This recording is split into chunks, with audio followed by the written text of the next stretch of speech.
Dans une déclaration irréfléchie, le Premier ministre français François Fillon a évoqué le prochain envoi de moyens supplémentaires en Afghanistan.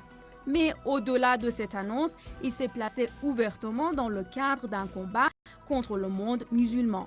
Selon M. Fillon, l'armée française est en croisade contre le monde musulman. Il s'agit de la déclaration la plus sérieuse d'un haut responsable européen sur la nouvelle croisade, disent les analystes, lesquels estiment par ailleurs que l'attaque des talibans contre les militaires français, qui a fait 10 morts en Afghanistan, a poussé le chef du gouvernement français à tenir de tels propos extrémistes.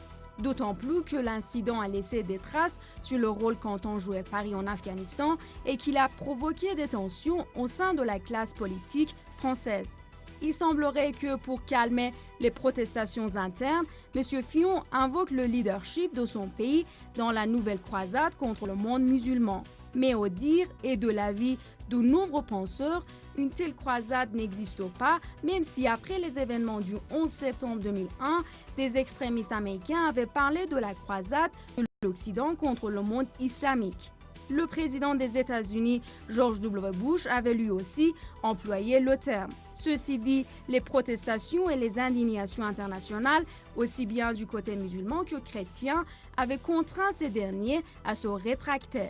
C'est aujourd'hui le tour du Premier ministre Fillon d'employer le mot croisade après la mort des soldats français dans un autre pays, alors que tous les dignitaires religieux musulmans condamnent les actes terroristes et les activités des groupes extrémistes, ainsi que la violence dans les pays musulmans.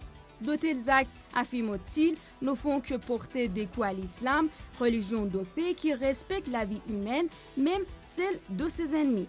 Il ne faut pas non plus oublier que ces groupes extrémistes ne sont pas les représentants d'1,3 milliard de musulmans, mais créés de toutes pièces par les services de renseignement des États occidentaux, la CIA en tête.